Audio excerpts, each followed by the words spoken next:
Eh bien, c'est une grande joie pour moi, frères et sœurs, d'être parmi vous. Et vous me confiez un exercice difficile, d'une part de prêcher, et d'autre part de prêcher avec un micro dans la main. Je n'ai pas l'habitude, mais pour rester jeune, il faut s'adapter.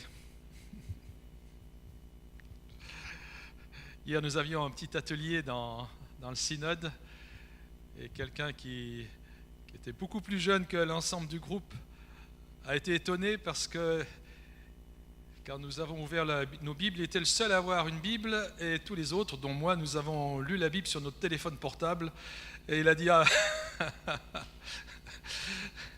il ne s'attendait pas à ça, quoi. Mais oui, il faut s'adapter à son temps. Alors, le thème du synode, c'était « Dons et ministères dans l'Église évangélique au Maroc aujourd'hui, unité et diversité au service de l'édification commune ». Ayant été chargé d'assurer la prédication ce matin, il semblait normal de prêcher sur ce thème. S'il y a un thème pour le synode, le prédicateur est tenu de rester dans le thème du synode.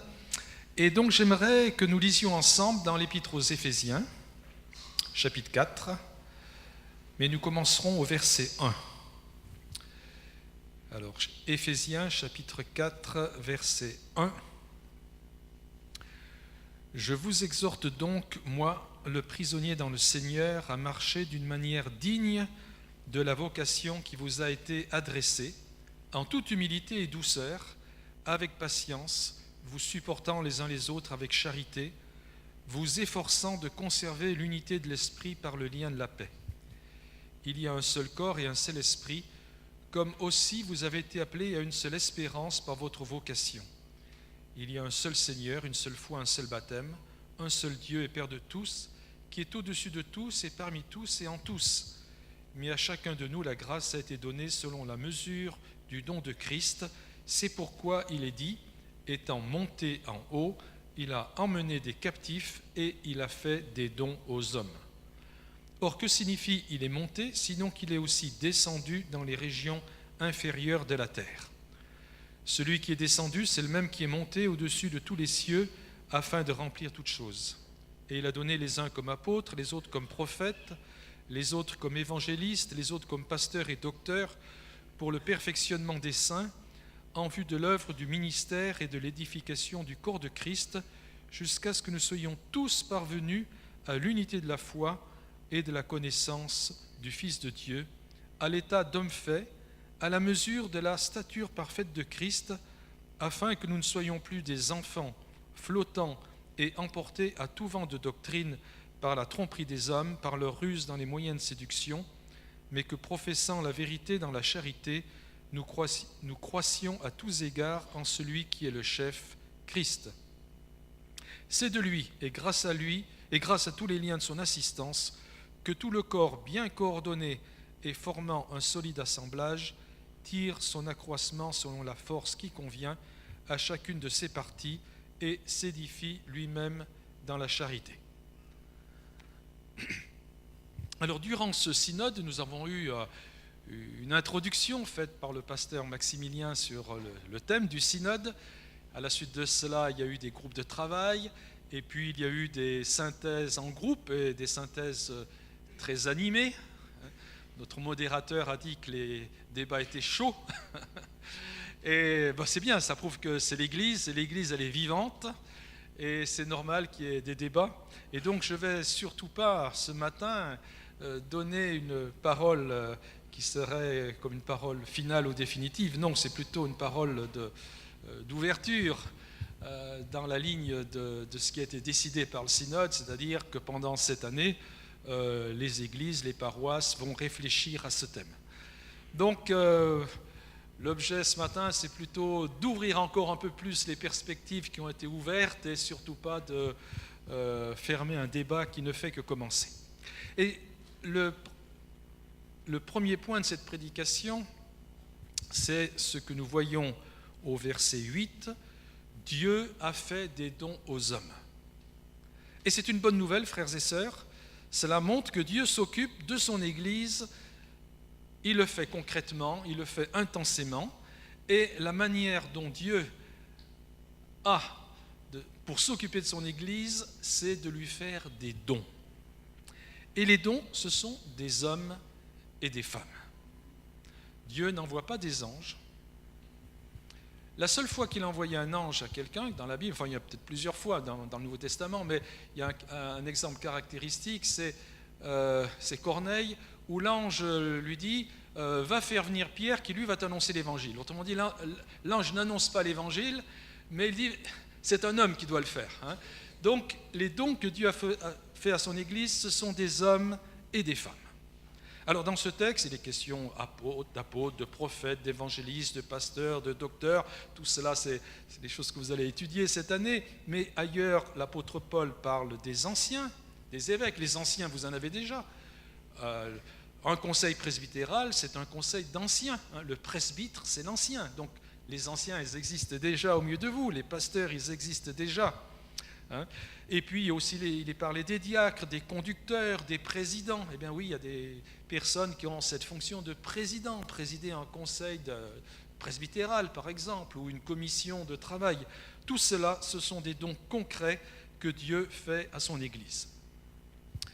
On peut se poser la question, est-ce que cette liste que nous avons dans l'Épître aux Éphésiens, l'Épître aux Corinthiens, est-ce qu'il faut la reprendre exactement? Est-ce qu'il faut l'adapter? Ce sera votre travail, je ne donnerai pas de réponse ce matin.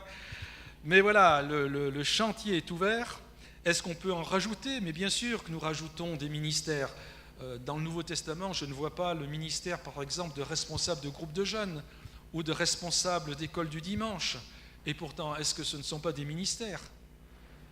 Ces personnes à qui on confie les enfants comme si c'était vraiment une tâche de seconde catégorie, mais ce sont les personnes qui sont en train de bâtir l'Église de demain. C'est important, l'école du dimanche, c'est important, les groupes de jeunes, c'est ce qui fait l'avenir de l'Église. Donc voilà, tout cela, ce sont des ministères. Il est impossible, à partir du Nouveau Testament, de créer un schéma type de ce que doit être l'Église. Dieu s'est arrangé pour nous donner un puzzle, mais il manque 80% des pièces. Nous n'avons que 20%. Alors c'est pour ça qu'il y a des églises, excusez-moi, pour ceux qui ne sont pas habitués à la théologie, je vais employer des gros mots, mais il y a des églises qui sont épiscopaliennes, des églises qui sont congrégationalistes, des églises qui sont presbytéro-synodales, comme l'église évangélique au Maroc, etc. Il y a plusieurs schémas, tout à partir du Nouveau Testament. Donc, ce qui est important pour l'Église évangélique au Maroc, c'est en fonction de sa compréhension de la parole de Dieu et dans le dialogue les uns avec les autres, de développer, de créer sa propre, là encore un gros mot, sa propre ecclésiologie, donc son propre fonctionnement, dans l'ouverture au Saint-Esprit, sur la base de l'Écriture, et en même temps en sachant que c'est toujours provisoire, puisque Dieu s'est arrangé pour qu'il n'y ait pas de schéma type. Et chaque fois qu'on a voulu recréer l'Église primitive, eh bien ça s'est mal passé. Et en même temps, c'est notre base. Donc vous voyez la tension. On est toujours dans cette tension. Alors, quelle est l'image que nous donne le Nouveau Testament, par contre? S'il ne nous donne pas un modèle exact, eh bien, il nous donne un modèle, mais c'est le modèle d'une Église qui vit. Première chose, l'Église doit être vivante. C'est une Église qui vit dans l'esprit, et donc une Église qui bouge, qui s'adapte, qui se contredit. Peut-être l'avez-vous remarqué, vous êtes des lecteurs attentifs de la Bible, eh bien dans les Actes des Apôtres, chapitre 15, il y a le synode à Jérusalem, et là, décision, comme à la fin de ce synode, il y a eu des décisions ce matin, à la fin du synode de Jérusalem, il a paru bon au Saint-Esprit et à nous de ne pas vous imposer d'autre chose que, et il y a plusieurs choses qui sont mentionnées, dont, entre autres, par exemple, de ne pas manger des viandes sacrifiées aux idoles. Il a paru bon au Saint-Esprit et à nous, c'est écrit. Et qui est-ce qui est chargé de transmettre ça? Eh bien, entre autres, c'est l'apôtre Paul. Et pourtant, dans l'Épître aux Corinthiens, plusieurs années après, l'apôtre Paul dit, vous savez, vous pouvez manger des viandes sacrifiées aux idoles, puisque les idoles n'existent pas. À la limite, même si je me méfiais trop, ça voudrait dire que je crois que les idoles existent, mais elles n'existent pas. Donc, vous allez au marché, vous ne posez pas de questions, vous achetez votre viande, etc., vous achetez votre beefsteak, ou de quoi faire votre tagine, et vous ne posez pas de questions, voilà. Mais il introduit une notion à cause de l'amour. Si je risque de blesser un frère ou une sœur, alors je ne le ferai pas. Alors, vous voyez, il contredit ce qui avait été décidé avant au synode. C'est une église vivante, une église qui évolue, une église qui n'est pas figée dans des dogmes, dans des règles, attention, il faut faire ceci, il faut faire cela, mais c'est une église qui cherche en permanence la face du Seigneur. Eh bien, frères et sœurs, l'église, c'est ça. Elle peut varier dans l'espace et dans le temps. Ce qui a été accepté à un moment donné, l'apôtre Paul dit, maintenant, non. Peut-être ça allait pour des judéo-chrétiens, mais maintenant, je suis au milieu des églises grecques, etc. Donc, nous pouvons évoluer, nous pouvons changer, tout en restant fondés sur l'Écriture et tout en étant ouverts au Saint-Esprit. Alors voilà, eh bien c'est ce que vous voulez pour votre Église, c'est que ce soit une Église vivante, une Église qui soit dans la dynamique du Saint-Esprit, une Église qui est prête à se remettre en question et toujours fondée sur la parole de Dieu et dans l'ouverture au Saint-Esprit. Donc ce matin, je vous propose 2 sujets d'action de grâce. Le premier sujet d'action de grâce, c'est de remercier le Seigneur de ne pas nous avoir donné un modèle figé, où nous chercherions exactement à faire comme c'est écrit, puisque nous ne le pouvons pas. C'est un sujet d'action de grâce. Ça prouve que le Seigneur nous fait confiance, nous, ses enfants, pour bâtir son Église. C'est lui qui l'a bâtie, bien sûr, mais au travers de nous. Donc le Seigneur nous fait confiance, là où nous sommes. Nous avons le droit de la diversité. Il peut y avoir une forme d'église qui sera parfaite aux yeux de ceux qui seront membres en Suisse, par exemple, avec une liturgie très stricte, etc., comme le savent le faire les Suisses, et quelquefois, j'allais presque dire les Suisses allemands. Et puis, une église qui est tout aussi ouverte au Saint-Esprit et qui tiendra compte de la culture africaine. Et puis, en Asie, ce sera encore autre chose, une autre façon. L'église sera l'église, et le Seigneur sera présent. Donc le Seigneur nous a laissé cette liberté. Alléluia. Et puis un deuxième sujet d'action de grâce, mais c'est remercier. Je reviens au thème du synode, le thème du synode qui est dons et ministères dans l'Église évangélique au Maroc aujourd'hui. Remercier le Seigneur pour tous ces dons. Et ces dons, comme j'ai dit, sont des hommes et des femmes. Donc remercier le Seigneur, eh bien, pour les membres du synode, remercier le Seigneur pour les membres de la commission exécutive, remercier le Seigneur pour les pasteurs qu'il vous a donnés, avec cette grâce extraordinaire maintenant que vous pouvez vous-même former vos propres pasteurs à l'Institut biblique, à côté, à Al-Mouafaka. Remercier le Seigneur pour les présidents de conseils presbytéraux. C'est une lourde charge, très lourde charge, et remercier le Seigneur. Les autres aussi, les pasteurs aussi, c'est une lourde charge. Remercier le Seigneur pour les membres des conseils presbytéraux. Ce sont les anciens, les presbytres, les épiscopes, ils sont là. Remercier le Seigneur pour les responsables de groupes de femmes, de groupes de jeunes, d'écoles du dimanche, etc. Nous avons des sujets de reconnaissance. Avons-nous conscience que c'est Dieu lui-même qui nous les a donnés? C'est le Seigneur qui vous a donné vos pasteurs, c'est lui qui vous a donné des responsables de jeunes, c'est lui qui vous a donné tout cela. Donc nous avons un sujet d'action de grâce. Et enfin, frères et sœurs, souvenons-nous que nous sommes, dans la théologie protestante, nous sommes tous prêtres, rois, sacrificateurs, et donc nous pouvons remercier le Seigneur pour ce que nous sommes et pour nos frères et sœurs qui nous entourent. Il nous a donné les uns aux autres. Nous sommes au service les uns des autres, et nous sommes donc des dons de la part de Dieu pour les uns et pour les autres. Alors voilà, c'est un sujet d'action de grâce, et nous pouvons remercier le Seigneur. Le deuxième point de cette méditation, ce sera toujours dans la lignée de ce thème, unité et diversité. L'unité sans la diversité risque de devenir une recherche de l'uniformité. Alors, il ne faut pas confondre unité et uniformité, ça n'a rien à voir. L'uniformité, c'est la mort. L'unité, c'est la vie dans le vivre ensemble. Pensons à Genèse 11, l'épisode de la tour de Babel. c'est très intéressant, il cherchait non pas l'unité, mais l'uniformité. Alors, qu'est-ce qu'il y a dans ce passage? Eh bien, une seule langue, les mêmes mots, vous pourrez relire le texte, une seule ville, une seule tour. Et pire que tout ça, nous voulons nous faire un nom. Frères et sœurs, vous avez tous un nom différent ce matin. Gloire à Dieu. Et le Seigneur nous dit, je te connais par ton nom. À Babel, il disait, nous voulons avoir un seul nom. L'uniformité. Et vous savez comment ça s'est terminé. Le Seigneur a dit, bon, je vais dire, mélanger leur langage et puis on va repartir à zéro. Il y a un proverbe yiddish qui dit, l'homme fait des projets et Dieu rigole. Dieu rit. Autrement dit, ils avaient fait leurs projets sans tenir compte de Dieu, et puis le Seigneur a dit, bon, il les a laissés faire, et puis à un moment donné, il a dit, hop, allez, je vais mettre un peu le trouble là-dedans, et puis tout va redevenir normal. Et alors c'est intéressant que pour faire leur ville, eh bien, ils avaient fait des briques. Et le pasteur Karen, à l'ouverture du synode, dans la méditation, nous a rappelé la différence entre un mur de briques et un mur de pierre. J'ai trouvé ça très intéressant, je n'y avais jamais pensé.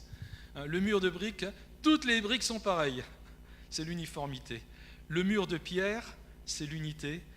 Toutes les pierres sont différentes. Elles ont été taillées, plus ou moins, mais elles ont leurs aspérités. Bon, moi en France, je vais souvent en Ardèche, et en Ardèche, il y a des vieilles maisons en pierre, c'est magnifique, mais il y a des grandes pierres, il y en a des petites, et puis le maçon, il a réussi à mettre tout ça ensemble, et ça fait quelque chose de magnifique. L'église du Seigneur, ce n'est pas une église de briques, c'est une église de pierre. Et l'autel de Dieu, dans l'Ancien Testament, il était fait avec des pierres, pas avec des briques. Et dans l'épître de Pierre, bon, c'est un jeu de mots involontaire, l'apôtre Pierre écrit que nous sommes des pierres vivantes. Voilà. Alors c'était le deuxième point. Non pas l'uniformité, mais l'unité avec notre diversité. Alléluia. Si vous saviez comment je suis heureux d'être au milieu de vous, parce que c'est aussi un exemple de diversité, moi qui viens de Paris, etc. J'ai toujours un grand plaisir d'être à la commission exécutive. Et je suis émerveillé, vous savez, quand je viens, bon, quelquefois on me demande de prêcher, alors ça donne l'impression que c'est moi qui apporte quelque chose, mais je reçois autant et plus de vous que ce que j'apporte, parce que quand je suis avec vous, je reçois énormément de choses, je suis enrichi. Et quand je rentre en France, eh bien j'en parle. Je parle de vous, je parle de tout ce qui se passe ici. C'est des merveilles, c'est des choses formidables. Donc nous nous enrichissons les uns les autres et je suis tellement heureux. C'est ça la diversité. Si je rencontrais des gens qui me ressemblent trop, mais qu'est-ce que ce serait ennuyeux au bout d'un moment, hein? On n'a plus rien à se dire. Mais quand on est divers, alors là, on pourra passer toute l'éternité ensemble, frères et sœurs. D'ailleurs, c'est à ça que nous sommes appelés, hein? La dernière chose, c'est, quand il y a la diversité, il faut la gérer. Alors, dernièrement, il y a un livre qui est sorti en France, il n'est pas toujours facile à lire, écrit par un monsieur qui s'appelle Jean-Daniel Roch, que je connais très bien, et qui a cette particularité, en même temps, il est agrégé d'histoire, donc c'est un très bon historien, et puis son hobby, c'est rare d'avoir un hobby comme ça, mais son hobby, c'est le droit. Et dans l'éducation nationale, il était célèbre à cause de ses compétences juridiques, et comme il était trésorier général de l'Église réformée de France, eh bien, il était connu aussi dans les églises pour ses compétences juridiques. Et il est d'ailleurs conseiller juridique de la Fédération protestante de France. Il a écrit un livre qui est sorti cette année qui s'appelle « La grâce et la loi ». C'est très intéressant, assez ardu, mais c'est intéressant de mettre la grâce et la loi. Et c'est vrai que pour que l'Église puisse avancer, il faut la liberté de l'esprit et en même temps, entre guillemets, il faut la loi. Alors c'est ce que vous avez fait cette année. Ça a été le règlement intérieur. Qu'est-ce que c'est qu'un règlement intérieur?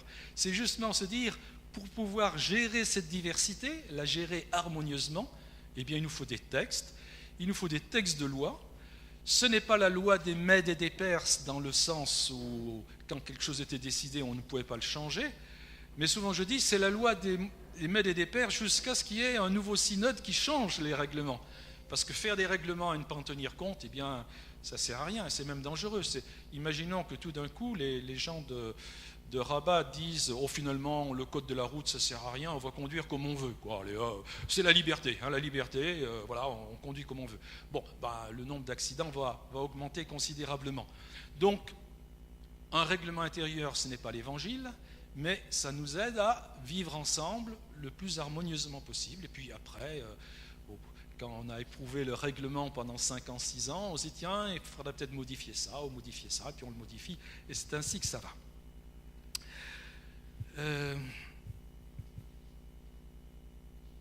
Alors, gérer la diversité, ou plutôt je vais revenir vers le règlement. Il se trouve que la semaine dernière, j'étais dans une église et je devais faire une médiation. Et dans cette église, je leur ai demandé leur statut, leur règlement intérieur. Et j'ai dû leur dire, vous savez, parce que c'est les anciens, le conseil presbytéral qui se plaignait de son pasteur, bon, ils avaient d'autres termes, et puis ça va pas, et ça crée des troubles.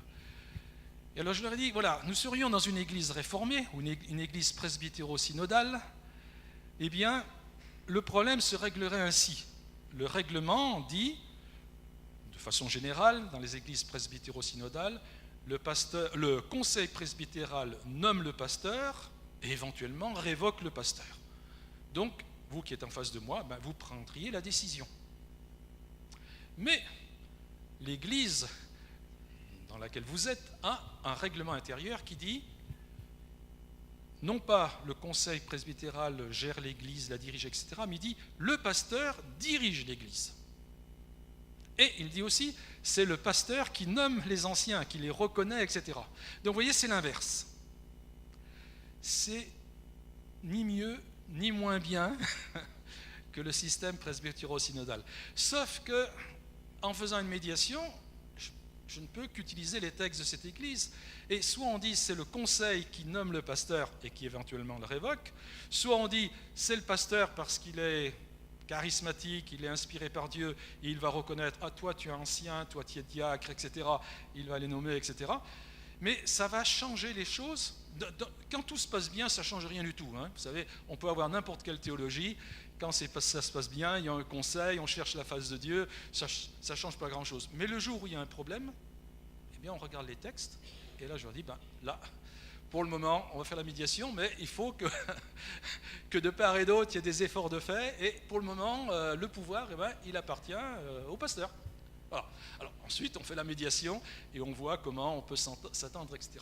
Donc je mentionne cet exemple parce qu'il est très récent, puisque c'était le week-end dernier.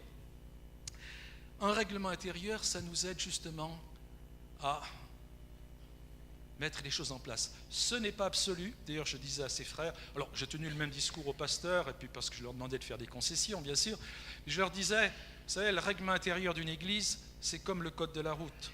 Si je suis en France, je sais que je dois rouler à droite. Si je suis en Angleterre, je sais que je dois rouler à gauche. Par contre, si je roule à gauche en Angleterre, si je roule à droite en Angleterre, que j'ai un accident et que je dise aux policiers « Ah, mais vous savez, c'est le Saint-Esprit qui m'avait dit de rouler à droite », je ne pense pas que j'éviterai une amende et d'être perdant dans l'accident.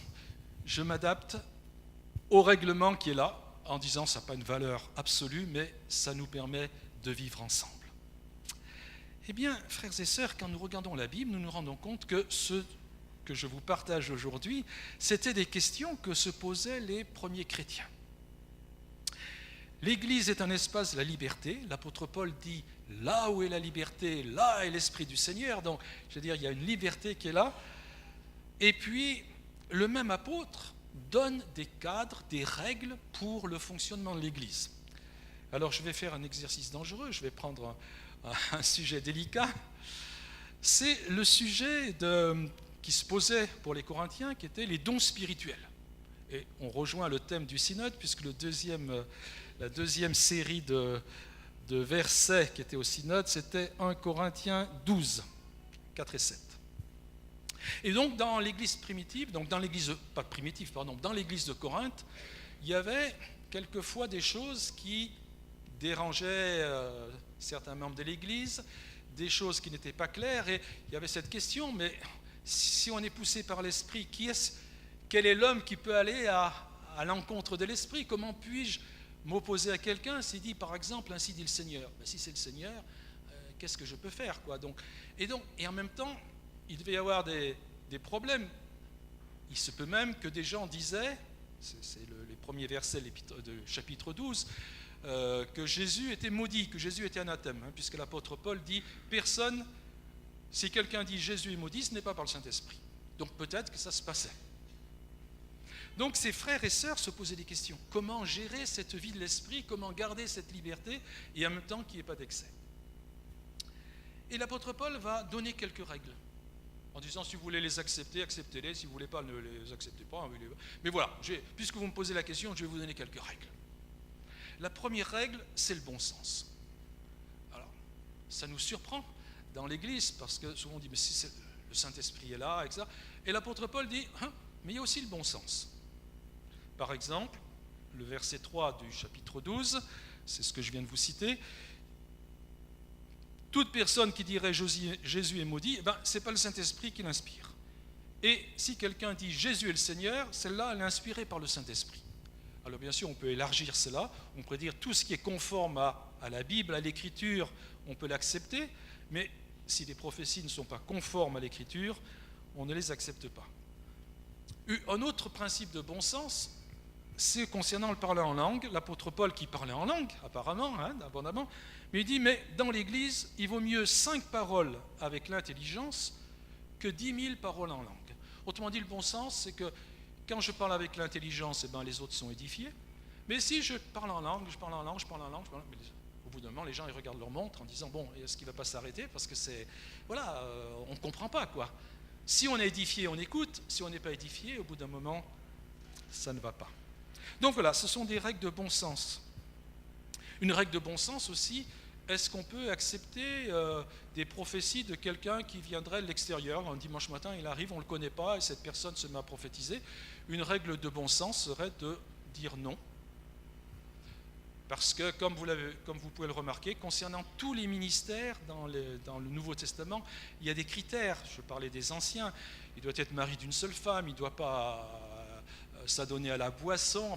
Et puis, quelqu'un qu'on ne connaît pas et qui viendrait là, mais les anciens, les responsables n'ont pas eu le temps de vérifier si sa vie correspondait à ces critères. Donc, la sagesse, le bon sens, c'est de dire, bon, frère, sœur, tant qu'on ne te connaît pas, tu es là, tu viens, tu es bienvenu, mais avant de manifester quoi que ce soit, nous voulons apprendre de te connaître. Donc voilà, première règle de l'apôtre Paul à ses frères et sœurs qui se posaient des questions, c'est faites jouer votre bon sens. Vous êtes des chrétiens, vous avez du bon sens, faites-le jouer. Un deuxième critère qu'il donne, et qui peut être étonnant, c'est le contrôle personnel. Le contrôle personnel sur ce que nous ressentons. Alors 1 Corinthiens 14, 29, que 2 ou 3 prophétisent et que les autres discernent. Donc que 2 ou 3. Autrement dit, s'il y en a un 4e, un 5e, vous vous taisez. Voilà. Il y en a qui ont pris la place avant vous. Autrement dit, ce n'est pas parce que je ressens que je dois parler que je dois absolument le faire. Je dois contrôler, je dois avoir un contrôle sur ce qui se passe en moi. Au verset 32, il ajoute « Les esprits des prophètes sont soumis aux prophètes ». Et c'est un signe de maturité. Alors quelquefois, des personnes qui sont nouvelles dans une manifestation, j'ai entendu parler d'hier de gens qui devaient apprendre, et je comprends, ont du mal. Il y a des personnes aussi, quand elles commencent à sentir l'inspiration, elles se mettent à crier, à hurler. Bon, on peut être indulgent au départ, et puis après on leur dit, mais frère, sœur, tu sais, si vraiment tu as une parole, tu peux la donner calmement, paisiblement. Les frères et sœurs dans l'église ne sont pas sourds, donc tu y vas, tranquillement. L'important, c'est le message, c'est pas la forme. Bon, mais au début, ça peut arriver, mais après, il faut faire comme l'apôtre Paul, faire la police, et oui, même dans les dons spirituels. Même. Alors j'ai pris cet exemple parce que c'est l'exemple extrême, puisque mes études de théologie remontent loin, et mes connaissances de grec et d'hébreu, mais il me semble que le prophète, c'est Nabi, c'est Jaïr, il y a une notion. Ceux d'Almoafaka, ça vous dit quelque chose Miora m'approuve, alors ça. Il y a quelque chose qui jaillit, donc on pense qu'on ne peut pas contrôler, et la Bible nous dit les esprits des prophètes sont soumis aux prophètes. Donc il y a quelque chose qui doit se faire dans l'aisance, dans la maturité, dans le contrôle de soi, Et c'est la Bible elle-même qui nous le dit. Donc le même Seigneur qui peut inspirer quelqu'un, qui veut inspirer ce jaillissement, le même Seigneur dit attention, ça doit être fait avec bienséance, avec contrôle. Vous voyez comment dans la Bible il y a toujours souvent des tensions et nous devons gérer les choses dans cette tension entre des choses qui s'opposent, mais l'équilibre c'est entre les deux. C'est comme quand vous conduisez une voiture, on s'en rend moins compte aujourd'hui parce qu'il y a les conduites accompagnées, il y a plein de systèmes électroniques, mais avant les voitures, eh bien, quand on prenait un tournant, il y avait la force centrifuge et la force centripète. L'une vous poussait à l'extérieur du tournant et l'autre vous poussait à l'intérieur. Avec le volant, vous gériez la tension et c'est comme ça que vous n'aviez pas d'accident. Eh bien, c'est pareil, dans la vie spirituelle, il faut gérer des tensions, gérer des choses. Une troisième règle, c'est aussi le contrôle, mais le contrôle des autres. Donc vous voyez, il y a le contrôle personnel, et puis il y a le contrôle des autres responsables dans l'Église. 1 Corinthiens 14, 29, que les autres jugent, que 2 ou 3 prophétisent et que les autres jugent. Donc il y a toujours cette dimension collective. Il y a des responsables, Dieu a mis des responsables, ce sont les dons. C'est ces dons que Dieu a fait l'Église, le pasteur, le président du CP, les membres du CP, etc. Tous ces dons. Et ces personnes ont la charge de gérer afin que tout se passe bien. Ce qui veut dire que toute personne qui veut exercer un don doit avoir l'humilité de se soumettre au discernement des autres. Alors, je termine là-dessus, j'ai donné un exemple extrême, mais c'est juste pour montrer que quand l'Église évangélique au Maroc se pose des questions comme celle du synode, eh bien se dire, mais les premiers chrétiens se posaient les mêmes questions. Vous voyez, c'est pas nouveau. Il y a un texte qui s'appelle la Didaché, qui est du 1er siècle, où on voit, alors il est très amusant à lire, par exemple, et en même temps, c'est très intéressant, les apôtres étaient morts, ils disaient, mais comment reconnaître les vrais apôtres, les vrais prophètes des faux ? Et ils se sont donné des critères. Si un prophète vient chez vous et qui vous demande de l'argent, c'est un faux prophète. Alors c'était clair. Voilà. C'était pour éviter ces gens qui abusaient de la crédulité des chrétiens. Etc. Bon, vous pourrez chercher sur Internet la Didaché, vous verrez. C'est pas. Il y a un côté très naïf dedans, donc je ne recommande pas sa mise en pratique, mais c'est juste pour mentionner que c'est normal de se poser des questions. C'était les questions que les premiers chrétiens se posaient. Donc l'apôtre Paul termine en disant que tout se passe avec bienséance et avec ordre. Alors on pourrait dire, mais qu'est-ce que c'est que la bienséance et l'ordre ? Est-ce que c'est la même chose, comme je disais, en Suisse, en France, en Allemagne, aux États-Unis, au Bénin, en Afrique du Sud, en Côte d'Ivoire, en Chine ? Je ne sais pas, il y a des cultures différentes, mais on l'a vu que le Seigneur sait se révéler dans chaque culture. Et c'est pour ça qu'il est si important, je reviens au thème du synode, que vous, frères et sœurs, vous preniez à bras le corps ce thème pour réfléchir, parce que ce qui est important pour l'Église évangélique au Maroc, ce n'est pas la même chose que ce qui est important pour une église au Congo ou en Argentine ou en Suède. Qu'est-ce que Dieu veut pour vous, frères et sœurs ? Comment est-ce qu'il veut vous conduire ? Sur la base de l'Écriture, dans l'ouverture au Saint-Esprit, le Seigneur veut vous aider cette année. Et je pense qu'une année ne suffira pas. Je pense qu'il faudra plusieurs années. Parce que tout se touche. Hier, pendant ce débat qui était très intéressant, à un moment donné, je me suis dit, parce que la semaine dernière, j'étais dans une église, je disais, mais c'est une église qui justement, comment le Seigneur fait bien les choses, c'est justement une église qui, elle, dans sa doctrine, reconnaît des apôtres, des prophètes, des évangélistes, des pasteurs, des docteurs. C'est très intéressant. Et en écoutant hier, je disais, mais ce débat auquel j'assiste ne pourrait jamais avoir lieu dans cette église. Pourquoi ? Mais parce qu'ils n'ont pas de synode.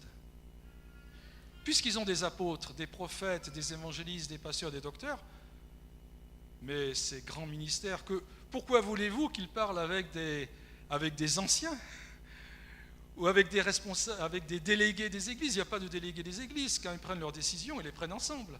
Tout ce qui concerne la théologie, l'ecclésiologie, ils la prennent entre eux. C'est intéressant. Alors que hier, nous avions ce débat, et ce débat était possible justement parce que le règlement intérieur prévoit que dans le synode, il y a des délégués de chaque église. Alors c'est dans ce sens-là que je dis qu'il y a la question du ministère, mais ça touche aussi d'autres domaines. Et pourquoi l'Église évangélique au Maroc ne réussirait pas à faire une synthèse de cette Église où j'étais la semaine dernière et de ce qu'elle vit aujourd'hui? Tout est possible. Mais vous voyez, c'est pas une réflexion qui se fait en 6 mois, en disant voilà, on va faire ça. C'est vraiment quelque chose qui va prendre du temps. La lecture des textes, qu'est-ce que Dieu nous dit dans la Bible et qu'est-ce qu'il ne nous dit pas?